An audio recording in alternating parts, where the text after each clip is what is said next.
To the পইণ্টলৈ স্বাগতম। মই দীক্ষিত Sharma. To the পইণ্টত আজি মোৰ লগত উপস্থিত আছে ৰাষ্ট্ৰীয় স্বয়ংসেৱক সংঘৰ ক্ষেত্ৰ বৌদ্ধিক প্ৰমুখ শংকৰ দাস। শংকৰ দাস ডাঙৰীয়া, প্ৰথমে আপোনাক টু দ্য পইণ্টলৈ আৰু টাইম ইটলৈ স্বাগতম জনাইছোঁ। ধন্যবাদ। কিছু বিষয়ত আপোনাৰ লগত কথা পাতিম, কিছু অভিযোগ থাকিব, কিছু আপোনালোকৰ পৰিকল্পনাৰ বিষয়ে কথা পাতিম, কিন্তু সেই বিষয়সমূহলৈ যোৱাৰ পূৰ্বে মোৰ আপোনালৈ এটা অনুৰোধ, যিমান পাৰে সিমান স্পষ্টতাৰে যাতে উত্তৰ দিম। নিশ্চয়। প্ৰথম অভিযোগৰে আৰম্ভ কৰিছোঁ। অভিযোগটো হৈছে যে ৰাষ্ট্ৰীয় স্বয়ংসেৱক সংঘ যি অসমত নিজৰ প্ৰতিষ্ঠাৰ বা নিজৰ কাম কাজ আৰম্ভ কৰাৰ আজি এইটো বৰ্ষ ৭৫টা বৰ্ষ সম্পূৰ্ণ কৰিবলৈ গৈ আছে, তেনে ক্ষেত্ৰত অভিযোগ আছে যে চৰকাৰৰ প্ৰসংগতে আহিছোঁ, চৰকাৰে যিখিনি স্থিতিৰ কথা কৈ থাকে, সংঘই যিখিনি স্থিতিৰ কথা কৈ থাকে, তাৰ মাজত সামঞ্জস্যৰ অভাৱ হয় নেকি বাৰু? সামঞ্জস্যৰ অভাৱ নহয়, তাৰ মাজত সামঞ্জস্য আছে, কথা সেইটোহে। আৰু চৰকাৰৰ আৰচৰ কথা মিলিবই এনেকুৱা কোনো কথা থাকিব নোৱাৰে। চৰকাৰ ৰাজনৈতিক পাৰ্টি, ৰাষ্ট্ৰীয় স্বয়ংসেৱক সংঘ এইটো হ'ল ছ'চিঅ' কালচাৰেল অৰ্গেনাইজেশ্যন, সামাজিক সাংস্কৃতিক অনুষ্ঠান। গতিকে এনেই যদি আমি চাওঁ, অটল বিহাৰী বাজপেয়ীজীৰ দিনৰ চৰকাৰত আটাইতকৈ বিৰোধ যদি কোনোবাই কৰিছে, আমি কৰিছোঁ, ABVP, কিষাণ সংঘ। তো সেইকাৰণে সামঞ্জস্য আছে। সকলোবিলাক যে সমান থাকিবতো হ'বই নোৱাৰে, কাৰণ তেওঁলোকৰ ক্ষেত্ৰ বেলেগ, আমাৰ ক্ষেত্ৰ বেলেগ। আমাৰ সামাজিক সাংস্কৃতিক ক্ষেত্ৰ, তেওঁলোকৰ ৰাজনৈতিক ক্ষেত্ৰ, আৰু তেওঁলোকৰ বিভিন্ন আইন কানুন সংবিধান এইবিলাকৰ মাজত থাকি ক'ব লাগিব। কথা কওঁতেও ভাবি চিন্তি ক'ব লাগিব। আমি তাৰ কাৰণে ফ্ৰী, কিন্তু আমি সেইবুলি সংবিধান বিৰোধী আইন বিৰোধী কথা বিষয়ে আমিও নকওঁ। কিন্তু তেওঁলোকৰ কিছু বাধ্যবাধকতা থাকে, আমাৰ নাথাকে। আৰু তেওঁলোক সম্পূৰ্ণ ৰাজনৈতিক, আৰু এক প্ৰকাৰে প্ৰত্যক্ষ ৰাজনীতিৰ লগত সংঘৰ কোনো সম্পৰ্ক নাই। গতিকে সামান্য সামঞ্জস্য আছে, বাকীবিলাক নিমিলিব, এইটো স্বাভাৱিক। কিন্তু এই প্ৰসংগটো মই প্ৰথমে এইকাৰণে উত্থাপন কৰিলোঁ, আৰু এই প্ৰশ্নটো এইকাৰণে মই আনিলোঁ, যদিও আপুনি এই কথাষাৰ অস্বীকাৰ কৰি আছে, কিন্তু বিভিন্ন সময়ছোৱাত আৰু বিশেষকৈ 2014 চনৰ পৰা যদি চোৱা যায়, চৰকাৰ আৰু RSS দুইটাক একেলগ বুলিয়ে সকলোৱে কৈ থাকে, হয় নেকি বাৰু কথাটো? এইটো বাকীবিলাকে কয়, কোৱাবিলাকেও জানিব লাগে। চৰকাৰ আৰু এই যদি AGP চৰকাৰ থাকোঁতে আছু আৰু AGP একে, এইটো হ'ব নোৱাৰে। আছু ছাত্ৰ সংগঠন, নিশ্চিতভাৱে সম্পৰ্ক থাকিব পাৰে। ঠিক তেনেকুৱা RSS হ'ল ছ'চিঅ' কালচাৰেল অৰ্গেনাইজেশ্যন। গতিকে আমাৰ গোটেই সমাজৰ সকলো ক্ষেত্ৰত, সকলো স্তৰত কাম থাকে। সেই সকলো ক্ষেত্ৰৰ ভিতৰত ৰাজনৈতিক ক্ষেত্ৰ এটা, গতিকে তাতো সম্পৰ্ক থাকিব। তো সেইকাৰণে এই বাকীবিলাকে যে ভাবে BJPৰ চৰকাৰ আৰু RSS একে, তো ভবাবিলাকেও জানে একে নহয়। এইটো এটা মিডিয়াত TRPও লাগে, আৰু তেওঁলোকৰ বহুতৰ হয়তো কি কোৱা যায়, এইটো তেওঁলোকৰ মনোমাঞ্চা পূৰ্ণ হয়, স্বাৰ্থসিদ্ধি হয়, তাৰ কাৰণেও কৰে। গতিকে চিধা চিধি জানিব লাগিলে ৰাষ্ট্ৰীয় স্বয়ংসেৱক সংঘ আৰু চৰকাৰৰ কোনো সম্পৰ্ক নাথাকে। যেতিয়া মোহনজী আহিছিল ইয়াত, বোধহয় 2009ত যেতিয়া প্ৰথম সৰংঘচালক হৈছে, গোটেই ভাৰতবৰ্ষত 4টা ঠাইত মোহনজী প্ৰেছ মিট ল'ব, আমাৰ ইয়াতো হৈছিল। তো তেতিয়া শ্ৰদ্ধা তৰুণ গগৈদেৱৰ বিষয়ে সুধিলে, তো মোহনজীয়ে ক'লে, वो भी हमारा চিফ মিনিষ্টাৰ হে, কাৰণ আমি জিতাইছোঁ, মই ভোট দিছোঁ নিদিওঁ বেলেগ কথা, কিন্তু অসমৰ মুখ্যমন্ত্ৰী আমাৰো মুখ্যমন্ত্ৰী, ভাৰতৰ প্ৰধানমন্ত্ৰী আমাৰো প্ৰধানমন্ত্ৰী, বিৰোধীৰ প্ৰধানমন্ত্ৰী। সেই দৃষ্টিৰে সম্পৰ্ক থাকিব। ইমান সম্পৰ্ক নিশ্চয় আছে।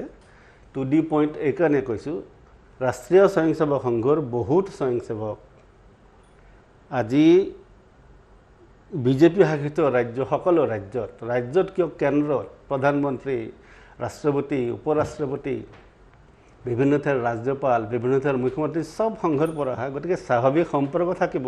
তাৰ অৰ্থটো এইটো নহয় সংঘৰ মতে ৰাজনীতি চলিব, আৰু সংঘই এইটো নিবিচাৰেও। যিবিলাকে ভাবিছে এইটো ভুল হবে।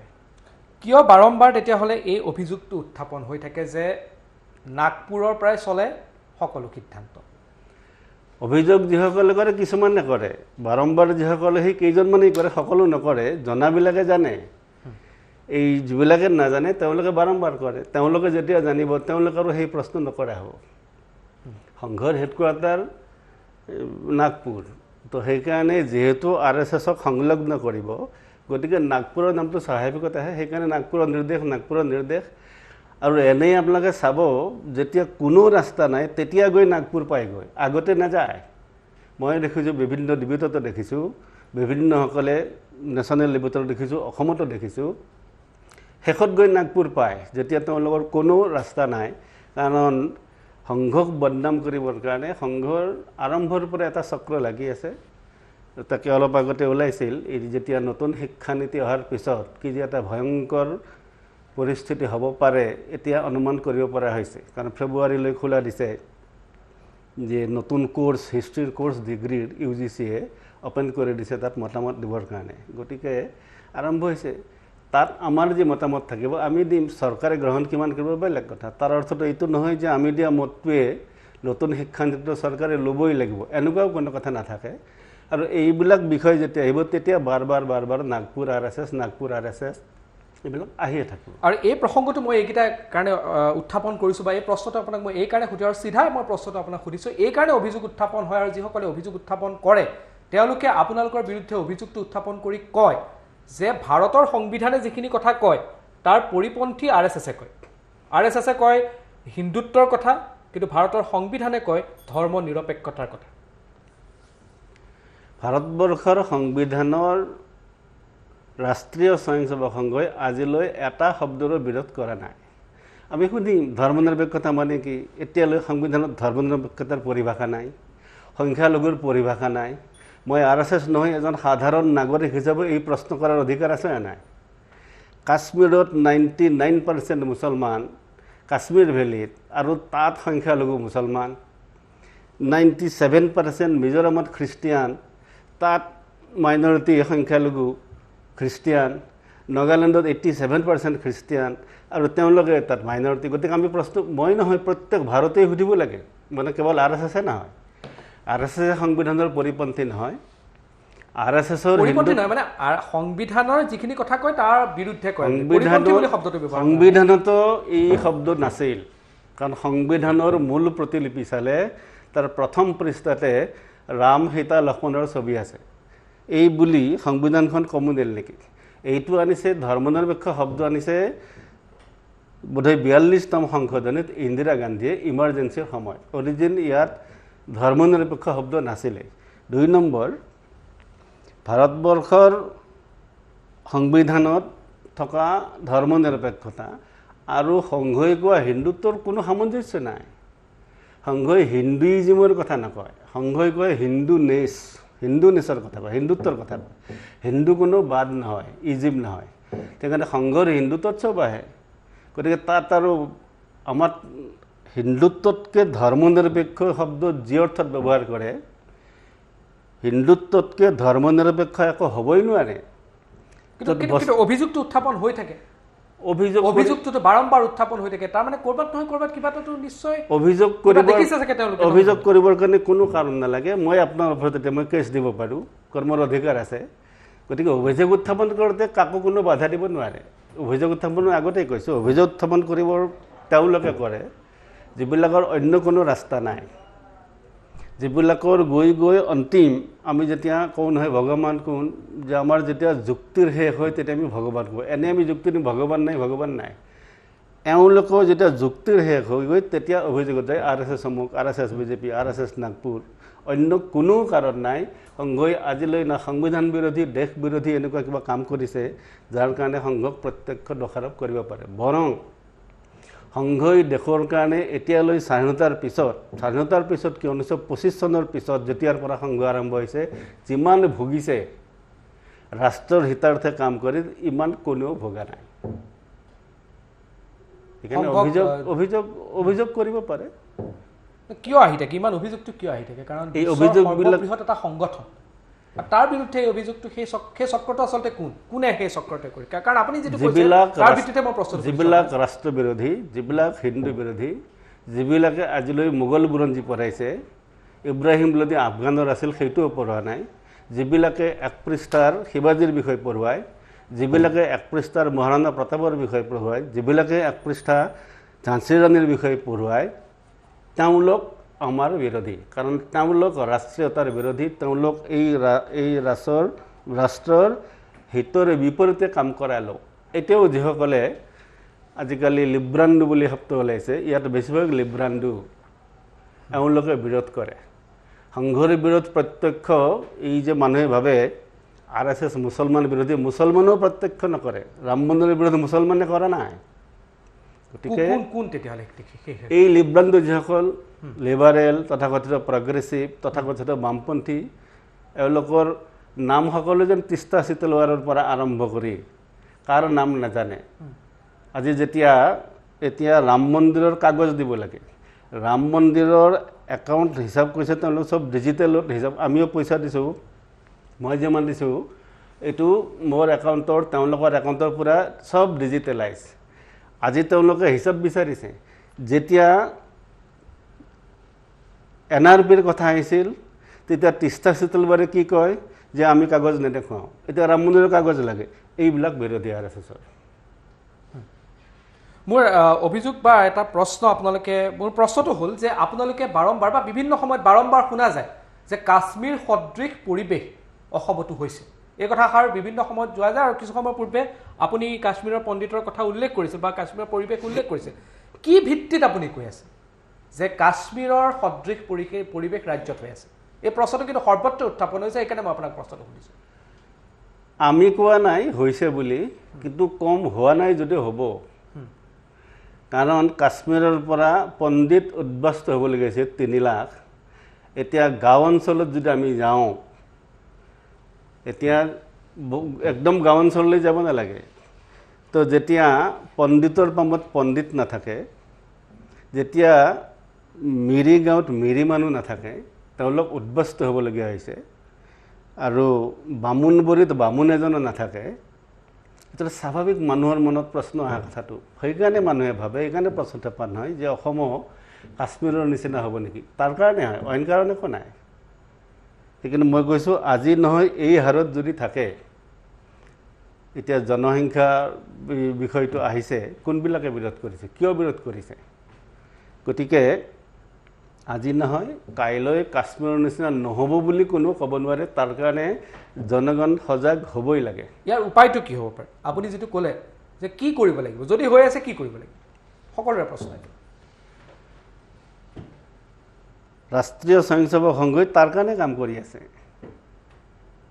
এই ৰাষ্ট্ৰৰ সৰ্বাংগীন বিকাশৰ কাৰণে কাম কৰে এই ৰাষ্ট্ৰৰ সুৰক্ষাৰ দৃষ্টিৰে যি প্ৰয়োজন তাত আজিলৈ সহযোগ কৰি আহিছে আৰু এতিয়াও সহযোগ কৰি থাকিব ইণ্টাৰনেল সিকিউৰিটিৰ কাৰণে যি প্ৰয়োজন এইবিলাকতো ৰাষ্ট্ৰীয় স্বয়ংসেৱক সংঘই সহায় কৰি আহিছে ইয়াত কাম চৰকাৰৰ কৰিবলগীয়া বেছি আমি 6 বছৰে আন্দোলন কৰিলোঁ অতীত হৈ গ'ল 85ত আন্দোলন শেষ হ'ল চুক্তি হ'ল এতিয়া 85ৰ পিছত অসমৰ যিটো পৰিস্থিতি হৈছে এইটোৰ সঠিক বিশ্লেষণ যিসকলে কৰে তেওঁলোকে ইয়াৰ সমাধান দিব পাৰিব সেইকাৰণে আমি যে অস্তিত্ব ৰক্ষাৰ আন্দোলন কৰিছিলোঁ গতিকে এই অস্তিত্ব ৰক্ষাৰ আন্দোলনৰ যি কাৰণত তাৰ আৰম্ভ হৈছিল আৰু আন্দোলন শেষ হৈ যোৱাৰ পিছত এখন জাতীয় চৰকাৰ অহাৰ পিছত সেই কামবিলাকৰ কি কৰিব বাকি থাকিল কিয় কৰা নহ'ল এইবিলাকৰ বিশ্লেষণ কৰিলে ওলাই পৰিব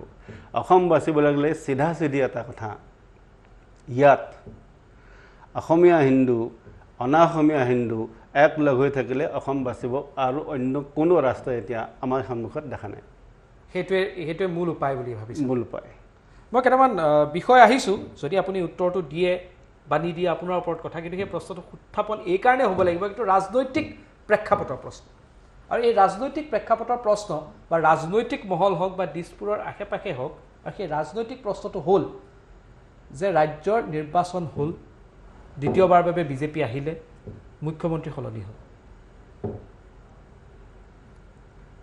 এইটোতো কোনো আচৰিত কথা নহয় আডবাণীজীক দুবাৰ লৈ পেলাই কেন্দ্ৰত ইলেকশ্যন কৰিলে বোধহয় 2009 আৰু 2004 পিছৰবাৰ নৰেন্দ্ৰ মোদীক লৈ কৰিলে তেওঁ চিনিয়ৰ যোৱাবাৰ আমাৰ ইয়াত এজন মুখ্যমন্ত্ৰী আছিল ইয়াত সলনি হ'ল এইটো প্ৰথমটো আচৰিত হ'বলগীয়া কথা নাই, মুখ্যমন্ত্ৰীৰ চকীখন এনেকুৱা নহয় যে এজনে বহি থাকিব। আৰু দ্বিতীয় কথা, এইবিলাক সম্পূৰ্ণ বিজেপিৰ তেওঁলোকৰ সংসদীয় সমিতি আছে, তেওঁলোকৰ ৰাজনৈতিক দৃষ্টিৰে যি ব্যৱস্থা তেওঁলোকে নিৰ্মাণ কৰিছে, কি ব্যৱস্থা নিৰ্মাণ কৰিছে মই সেইটো নাজানো। মই কৈছোঁ নহয় যে ৰাজনীতিৰ লগত প্ৰত্যক্ষ আমাৰ সম্পৰ্ক নাই। তো গতিকে তেওঁলোকে যিধৰণে চিন্তা কৰি পেলাই মুখ্যমন্ত্ৰী সলাইছে তেওঁলোকৰ কথা, তাত আৰু সংঘই উত্তৰ দিবলগীয়া নাই। আৰু এই প্ৰশ্ন সংঘৰ কাৰণে নহয়ও, আমাক মুখ্যমন্ত্ৰী লাগে, মুখ্যমন্ত্ৰী এজন পাইছোঁ, বিজেপিৰ মুখ্যমন্ত্ৰী, আমাৰ আনন্দ লাগিছে। 2050লৈকে যদি মই আপোনাক সোধোঁ, এই মুহূৰ্তত RSSৰ ক্ষেত্ৰ বৌদ্ধিক প্ৰমুখ তীৰ্থংকৰ দাস কলিতা বা শংকৰ দাসক যদি মই সোধোঁ, 2050লৈকে আপোনালোকৰ ভিজনটো কি ভাবিছে, কেনেধৰণৰ ৰাজ্য আপোনালোকে বিচাৰিছে? আমাৰ ভিজন 1925 চনতে নিৰ্মাণ হৈছে। আমাৰ নতুনকৈ 50লৈ ভিজন লোৱাৰ কোনো সংঘৰ নতুনকৈ লোৱাৰ আৱশ্যক নাই একচুৱেলি। কাৰণ সংঘ যেতিয়া আৰম্ভ হৈছে তেতিয়া চিন্তা কৰিছে যে ভাৰতবৰ্ষৰ কেইমুঠিমান ব্ৰিটিছ আহি বেপাৰ কৰিব আহি এই বিশাল দেশখনত কেনেকৈ ৰাজত্ব কৰিলে। ইমান বীৰ পৰাক্ৰমী ৰজাসকল থকাৰ পিছত মুছলমানে আক্ৰমণ কৰি ভাৰতবৰ্ষক কেনেকৈ প্ৰায় 60 বছৰ পৰাভূত কৰিলে, 200 বছৰ ব্ৰিটিছে কেনেকৈ পৰাভূত কৰিলে। তো তাৰ গোটেই কাৰণ বিচাৰি দেখিছে, ইয়াৰ মুখ্য কাৰণ ইয়াৰ ৰাষ্ট্ৰীয় সমাজ। সেইকাৰণে ৰাষ্ট্ৰীয় সমাজক দেশপ্ৰেমৰ প্ৰতি উদ্বুদ্ধ কৰি তাৰ কাৰণে যি ধৰণৰ সংস্কাৰ লাগে সংস্কাৰ দি এই ৰাষ্ট্ৰৰ পুনৰুত্থান আৰু দেশৰ সৰ্বাংগীন বিকাশ, এই উদ্দেশ্যলৈ ৰাষ্ট্ৰীয় স্বয়ংসেৱক সংঘ আৰম্ভ হৈছে। গতিকে যেতিয়ালৈ ৰাষ্ট্ৰৰ সৰ্বাংগীন বিকাশ, ৰাষ্ট্ৰৰ পুনৰুত্থান নহ'ব, সেইকাৰণে হিন্দু ৰাষ্ট্ৰৰ কথা যেতিয়া আহে কয় হিন্দু ৰাষ্ট্ৰ গঢ়িব লাগে, গঢ়াৰ দৰকাৰ এখন হিন্দু ৰাষ্ট্ৰই ৰাষ্ট্ৰৰ পুনৰুত্থান কৰিব লাগে, এইটোৱে সংঘৰ কাম। সেইকাৰণে 2050 বুলি নহয়, যেতিয়ালৈ নহয়। নাগপুৰত এটা শাখা আৰম্ভ হৈছিল, তাৰপিছত লাহোৰ গ'ল, চিধা উত্তৰ ভাৰত আহিল, লাহে লাহে গোটেই প্ৰান্তত হ'ল, মানে ষ্টেটবিলাকত হ'ল। ষ্টেটত যেতিয়া হৈছে তেতিয়া আমি কৈছোঁ জিলাবিলাকত হ'ব লাগে, জিলাবিলাকত হ'ল, জিলাবিলাকত যেতিয়া সংঘৰ কাম আৰম্ভ হৈছে আমি কৈছোঁ ব্লকলৈ যাব লাগে। অসমৰ প্ৰায় ব্লকত হৈছে, বহুত ষ্টেটত ব্লকলৈ কাম হৈছে। আমি এতিয়া কৈছোঁ মণ্ডল, মানে এই চৰকাৰী যি প্ৰখণ্ড আছে, এই ব্লক আছে, তালৈ যাব লাগে, খণ্ডলৈ, তাৰ তলত মণ্ডললৈ যাব লাগে, পঞ্চায়ত, তাৰপিছত কাম আমি গাঁৱলৈ যাব লাগে, তাৰপিছত কাম আমি ঘৰলৈ যাব লাগে, তাৰপিছত কৰি প্ৰত্যেক ব্যক্তিলৈ যাব লাগে। এইটোৱে সংঘৰ কাম। নতুনকৈ আৰু পৰিকল্পনা লোৱাৰ দৰকাৰ নাই। প্ৰত্যেকজন হিন্দু, মানে প্ৰত্যেকজন ৰাষ্ট্ৰীয় সমাজৰ যি অংগ, ভাৰতবৰ্ষৰ ৰাষ্ট্ৰীয় সমাজৰ যি প্ৰত্যেকজন সদস্য, তেওঁলোকৰ চৰিত্ৰ নিৰ্মাণ, তেওঁলোকৰ দেশৰ প্ৰতি দেশপ্ৰেমৰ কাৰণে সংস্কাৰ, ঠিক ব্যক্তিগত চৰিত্ৰ, সামাজিক চৰিত্ৰ, ৰাষ্ট্ৰীয় চৰিত্ৰ নিৰ্মাণৰ কাম ৰাষ্ট্ৰীয় স্বয়ংসেৱক সংঘৰ উদ্দেশ্য, লক্ষ্য এই লৈ কাম কৰি আছে। আৰু 10 বছৰত হ'ব লাগে, 20 বছৰত হ'ব লাগে, এনেকুৱা সংঘৰ কোনো এটা ধৰা বন্ধা সময় নাই। সেইকাৰণে আমাক যদি প্ৰত্যেকজন ভাৰতীয় মানুহ RSS যোগ লিখিব, তথাপিও RSS থাকিব। সেইকাৰণে সংঘৰ নিৰন্তৰ হয়। এটা মই এই গোটেই বিষয়খিনিত আকৌ আহিম। এটা বিষয় বাৰম্বাৰ শুনা যায়, ধৰ্মান্তৰণৰ বিষয়টো। সেই বিষয়টো এই মুহূৰ্তত অসম তথা উত্তৰ পূৰ্বাঞ্চলৰ কাৰণে এটা এটা এটা এটা ডাঙৰ বিষয় হৈ পৰিছে নেকি, নে কি? নিশ্চিতভাৱে পৰিছে। আমি গম পোৱা নাই। ধৰ্মান্তৰণ হিন্দুলৈ নহয়, আৰু হিন্দুত ধৰ্মান্তৰণৰ প্ৰশ্নই নাই। ধৰ্মান্তৰণ কোনে কৰে? যিবিলাকে ধৰ্ম বুলি কয় নিজকে, অৰ্থাৎ সেইবিলাক হ'ল পন্থ। যিবিলাক পন্থই ভাবে যে এই পন্থৰ বাহিৰে ঈশ্বৰ প্ৰাপ্তিৰ, স্বৰ্গ প্ৰাপ্তিৰ অন্য কোনো ৰাস্তা নাই, গতিকে তেওঁলোকে ধৰ্মান্তৰণ কৰে। এতিয়া বাইবেলত লিখিছে যীশু is the only son of god. Basic পাৰ্থক্যটো ক'ত? আমি কৈছোঁ বয়াম অমৃতেশ্য পুত্ৰ আহা। আমি কৈছোঁ চব ভগৱানৰ সন্তান, যত জীৱ জংগম কীট পতংগম অগনগ জগতেৰি কায়া।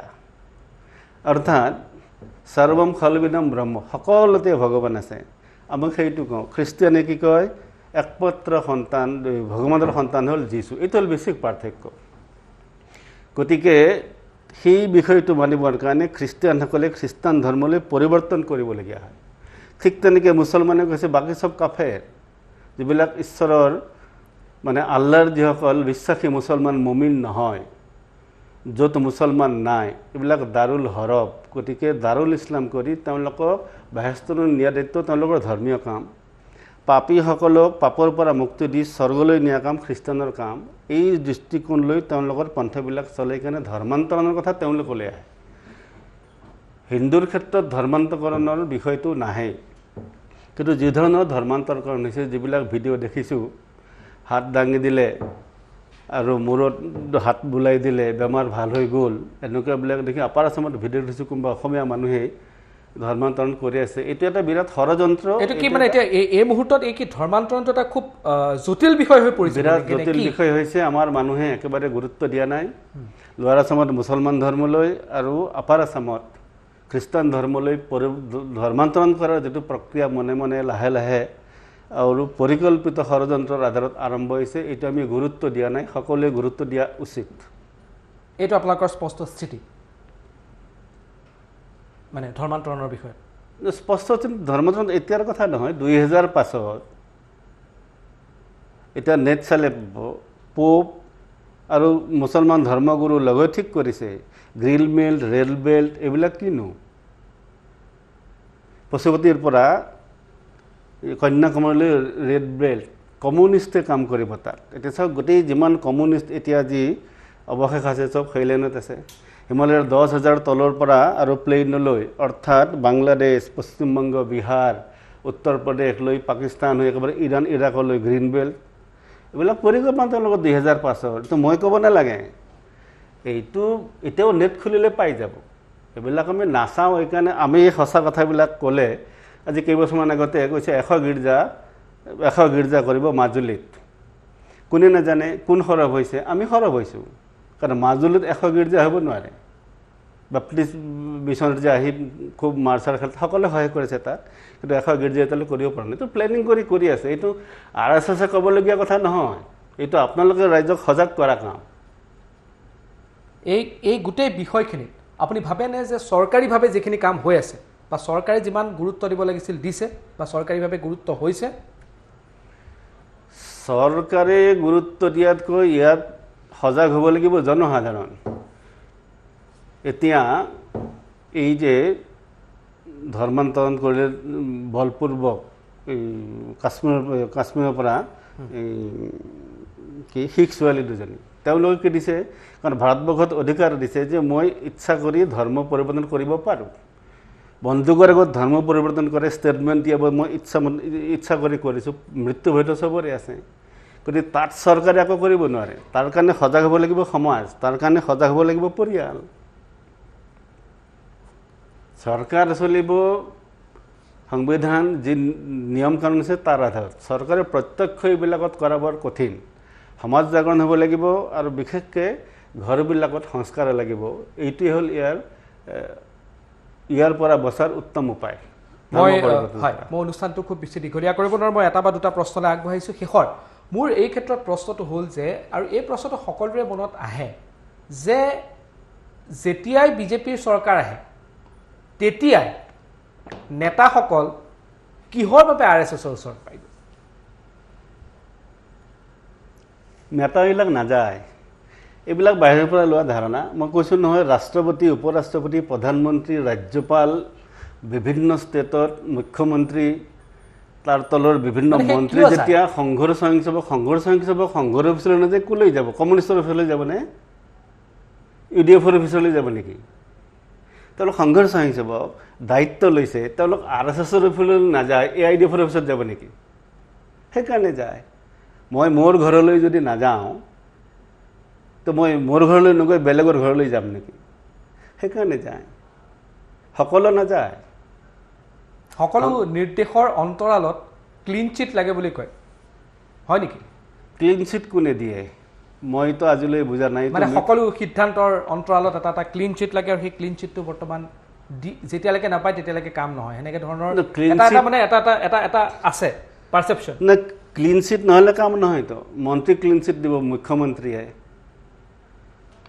বিজেপিৰ দলক ক্লিন চিট দিব সভাপতিয়ে তেওঁলোকক সৰ্বক্ষমতা দিয়া আছে গতিকে মহম্মদ আলী না চৰকাৰত কৰিব পাৰে মহম্মদ আলী না পাৰ্টিত কৰিব পাৰে এইটোতো ডিচিপ্লিন সেইকাৰণে পাৰ্টিৰ ডিচিপ্লিন বুলি কয় তাৰ কাৰণে সংঘৰ ক্লিন চিটৰ আৱশ্যক নাই তাৰ কাৰণে পাৰ্টিত সভাপতি আছে চৰকাৰত মুখ্যমন্ত্ৰী আছে তেওঁলোকৰ ক্লিন চিটটো লাগিব মহম্মদ আলী কৰিব নোৱাৰে আগৰ নিচিনা আৰু এইটো মই ভাল পাইছোঁ এইটো মহম্মদ আলী কৰিব নোৱাৰে এতিয়া নোৱাৰে মুখ্যমন্ত্ৰীও ঠিক আছে সভাপতিও ঠিক আছে এতিয়ালৈ যোৱা কেইবছৰ দেখিছোঁ নতুন সভাপতি আছে তেওঁ ভালমতে পাৰ্টিৰ ডিচিপ্লিন ৰাখক সেইকাৰণে পাৰ্টিৰ ডিচিপ্লিন আজি বিৰোধ কালি বিৰোধ ইটোৰ বিৰুদ্ধে গালি ইটোৰ বিৰুদ্ধে মিডিয়াত এইবিলাক যোৱা কেইবছৰত দেখা নাই আৰু সেইকাৰণে ভাবিছোঁ তেওঁলোকে ডিচিপ্লিন চলাইছে ইয়াত ক'তো মহম্মদ আলী যদি চলে কোনো সংগঠন কোনো চৰকাৰ চলিব নোৱাৰে গতিকে আজি এইকাৰণে ভাল লাগিছে মই শেষ প্ৰশ্নটো আপোনালৈ মোৰ প্ৰশ্নটো আপোনালৈ হ'ল যে ভাৰতীয় জনতা পাৰ্টি বা বিজেপিক বাদ দি অনাগত ভৱিষ্যতত যদি কোনো আন কোনো দল RSSৰ পৰা তেওঁলোকে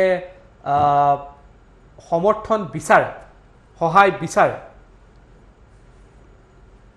দিব নেকি বিজেপিয়ে সহায় বিচৰা নাই কিন্তু RSSৰ পৰা গতিকে অইন দলে ইয়ালৈ সমৰ্থন বিচাৰি আহিব এইটো মই ভবা নাই আমি যি লক্ষ্য উদ্দেশ্যলৈ কাম কৰিছোঁ একেই লক্ষ্য উদ্দেশ্য ৰাষ্ট্ৰৰ সৰ্বাংগীন বিকাশ এইটো ভাৰতীয় জনতা পাৰ্টি কৰিছে এইটো যদি UDF-এ কৰিলেহেঁতেন এই ইলেকশ্যন UDF-ৰ লাভ হ'লহেঁতেন এইটো যদি বিভিন্ন লাভ হ'লহেঁতেন আপুনি কৈছে মানে আজমলে চিন্তা কৰা নাই কৰা গতিকে বিজেপিয়ে চিন্তা কৰিছে লাভ বিজেপিৰ হৈছে বিজেপি সহায় বিচাৰি অহা নাই কেতিয়াবা অহাৰ দৰকাৰো নাই কাৰণ এইটো বেলেগ সংগঠন বিজেপি বেলেগ সংগঠন লক্ষ্য উদ্দেশ্য একে কাম ভিন্ন এইকাৰণে পৰস্পৰ পূৰক হিচাপে লাভ হয় এই কাম বিজেপিৰ সৈতে যদি কমিউনিষ্টে কৰে CPI CPM কৰে তেওঁলোকৰে লাভ হ'ব আৰু সেই লাভ তেওঁলোকে পালে আমাৰ আপত্তি একো নাই তেতিয়া বিজেপিৰ চৰকাৰ হোৱাৰ কি দৰকাৰ যদি কংগ্ৰেছে সেই কাম কৰে নকৰে বুলিতো চব ঠাইত বিজেপি আহিছে কাৰণ ৰাষ্ট্ৰহিতৰ পৰিপন্থী য'ত য'ত গোটেই ভাৰতবৰ্ষত যিবিলাক ৰাজ্যত হৈছে তাৰ ৰাইজ অতিষ্ঠ হৈছে যে ৰাষ্ট্ৰবিৰোধী কাম চলি আছে তো ৰাষ্ট্ৰৰ হিতাৰ্থে কাম কৰা ৰাজনৈতিক ক্ষেত্ৰত দল কোন হ'ব পাৰে ভাৰতীয় জনতা পাৰ্টি ৰাষ্ট্ৰীয় স্বয়ংসেৱক সংঘই 1925 চনৰ পৰা সেই কাম কৰি আহিছে 1980 চনত ভাৰতীয় জনতা পাৰ্টি হৈছে সেইকাৰণে পৰস্পৰ পূৰক হোৱাৰ কাৰণে পৰস্পৰৰ লাভ হৈছে সেইটো বিজেপি নাযায় সহায় বিচাৰে অন্তিম প্ৰশ্ন ইয়াৰ আগতো মই অন্তিম প্ৰশ্ন বুলি কৈছিলোঁ সেইটো মই উঠাই লৈছোঁ এতিয়া মোৰ অন্তিম প্ৰশ্নটো এইটো হ'ল যে যদি NRC-খন এই যি NRC আছে এই NRC-কে ক'ৰবাত নহয় ক'ৰবাত ক্লিন চিট দিয়া হয় সেই স্থিতিত যেহেতু আপোনালোকে NRC-ক লৈ পেলাই নিজৰ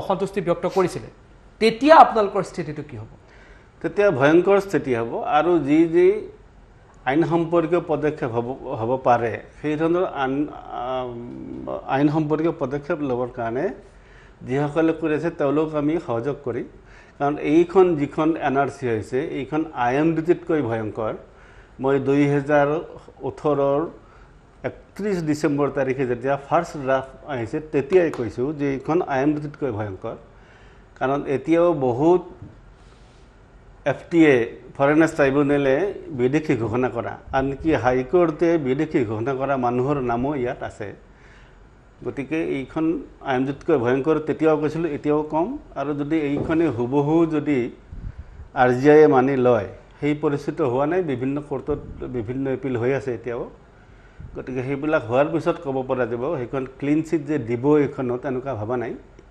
বহুত কমপ্লেইন আছে আগতে বহুত কমপ্লেইন মুঠতে এই NRC-খন কোনো পক্ষে আপোনালোকে নামানে আমি এই নামানো বুলি এটা শব্দত ক'ব নোৱাৰোঁ কিন্তু এই NRC-খনক লৈ আপত্তি আছে হোৱাৰ পিছতো আমি আৰু ইয়াৰ যদি আইনীয় পক্ষ কিবা আছে আমি যাম কাৰণ এই NRC-ত ভয়ংকৰ আপত্তি আছে মই ক'লোঁ এইখন IMDTতকৈ ভয়ংকৰ NRC হ'ব সেইকাৰণে আমাৰ বিৰোধ থাকিব ইয়াত সদায় শংকৰ দাস ডাঙৰীয়া ধন্যবাদ জনাইছোঁ আপোনাক দুটা পইণ্টলৈ আহিলে যথেষ্ট স্পষ্টতাৰে উত্তৰ দিলে এয়া আছিল RSSৰ ক্ষেত্ৰ বৌদ্ধিক প্ৰমুখ শংকৰ দাস যথেষ্ট স্পষ্টতাৰে তেওঁলোকে নিজৰ স্থিতি নিজৰ মত ৰাখিবলৈ চেষ্টা কৰিলে আৰু এটা কথা স্পষ্টভাৱে ক'লে যে NRC-ক লৈ যে এই NRC IMDTতকৈও ভয়ংকৰ হ'ব যদি সেই NRC-ক স্বীকৃতি দিয়া হয় দুটা পইণ্টৰ পৰা মই দীক্ষিত শৰ্মাই বিদায় লৈছোঁ ধন্যবাদ নমস্কাৰ